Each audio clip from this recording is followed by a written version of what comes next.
मैं आज दो केस प्रस्तुत करना चाहता हूँ आपके सामने और दोनों केस में डॉक्टर जॉनी असिस्टेंट सर्जन हुए हैं। तो पहला केस मैं डॉक्टर ब्रिंशेकर से प्रेजेंट करवाना चाहता हूँ। ये बेसिकली कैंसर की पेशेंट थी और इसमें हम लोगों ने क्या किया ये अब डॉक्टर ब्रिंशेकर आपको मैं पहले आपको बता दूँ।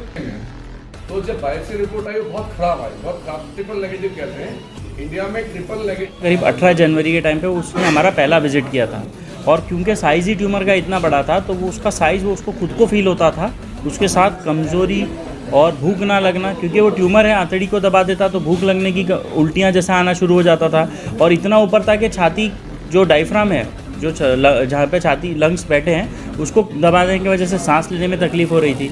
तो इस तरीके से वो हमारे पास आया था। तो हमने पहले, और किडनी उस टाइम पे हल्की सी दिख रही थी तो हमें श्योर नहीं था कि वो किस तरीके का ओरिजिन का ट्यूमर है। तब हमने बायोप्सी ली थी उसकी, तो बायोप्सी में इतना बड़ा ट्यूमर है तो वो पूरा नेक्रोसिस जैसा ही आता है कि मतलब पूरा सड़ा हुआ टिश्यू जो है, जो सड़ा हुआ पार्ट है वो आया है और बायोप्सी लो और थोड़े क्लियर सेल दिख रहे थे जो किडनी ट्यूमर की तरफ प्रमाण जाता है।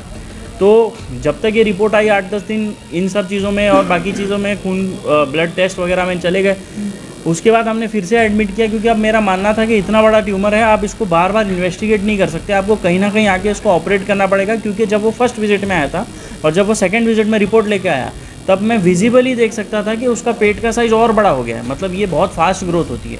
तो हमने रिपीट सीटी स्कैन भी कराई। तो जब रिपीट सीटी स्कैन कराई तो तब हमें ये दिख रहा था कि जो ट्यूमर सीटी स्कैन की प्रीवियस रिपोर्टिंग में 23 सेंटीमीटर 22 सेंटीमीटर बाई 21 सेंटीमीटर का साइज़ था, वो with in a period of less than 1 month 29 centimetre by 28 centimetre का साइज़ का हो गया। मतलब आप समझ लो 7-8 सेंटीमीटर का ग्रोथ बहुत बड़ा ग्रोथ होता है एक 20 दिन के पीरियड में हो जाना।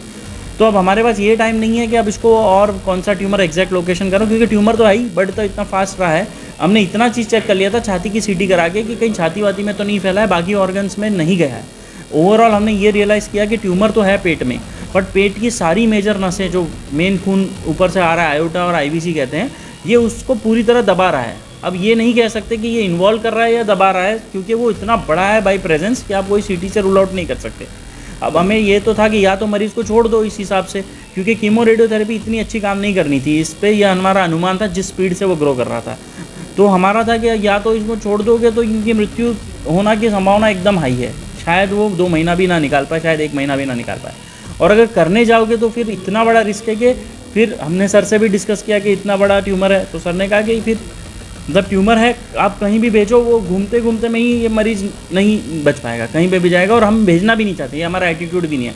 हमारा एटीट्यूड है कि हम एक क्वालिटी सर्विस दें और इस तरीके का काम करेंगे जहाँ कोई कुछ नहीं कर सकता वहाँ पे आओ हमारे पास, हम करके दिखाएंगे आपको। तो फिर सर ने बोला कि चलो फिर हमारे ओटी में आओ। फिर सर ने जौहरी सर गैस्ट्रो सर्जन है उनसे भी कम्युनिकेट किया कि क्योंकि ये स्प्लीन, पैंक्रियास, लीवर हर चीज़ को डिस्प्लेस भी कर रहा है, प्लस ब्लड आंतड़ियों को भी बहुत करीबी से चिपका हुआ है, हो सकता है काटनी पड़े, जो पड़ी भी ऑपरेशन के दौरान। तो फिर हमने जब टोटल प्लान बना लिया तो फिर हमारा था कि अब इसको डिले ना करा जाए और हमने सर्जरी के लिए मरीज़ को लिया। सर्जरी के क्या चैलेंजेस थे, क्योंकि मैंने पहले ही अब डिस्कस किया हुआ है कि बियर प्रेजेंस ऑफ साइज़ ही इतना बड़ा फैक्टर होता है कि वो खुद ही अपने आप में एक चैलेंज है। जब इतना बड़ा साइज़ होता है तो आप कहीं से भी शुरू करोगे तो ब्लड तो लॉस होना शुरू हो जाएगा, वैसे ही कम है।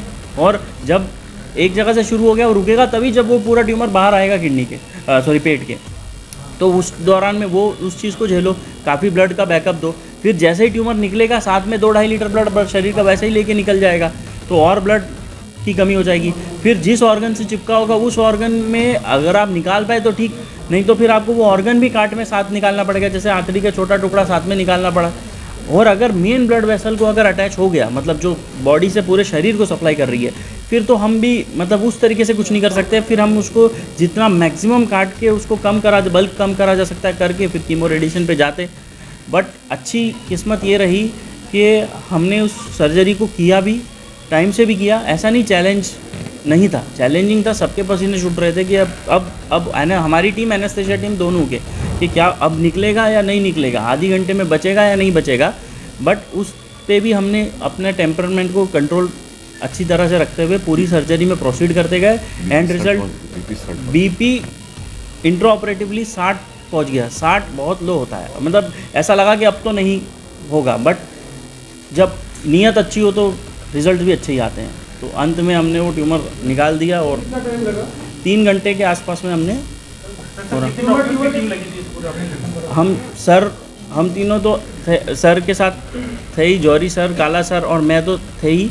साथ में 2 रेजिडेंट्स वॉशअप थे, शताक्षी मिश्रा वॉशअप थी, 1 रेजिडेंट वॉशअप थे, शताक्षी मिश्रा और 2 स्टाफ नर्स को वॉशअप कराया था। और एनेस्थेशिया की टीम में कम से कम 3 एनेस्थेटिक टीम, मतलब senior consultant plus senior resident और एक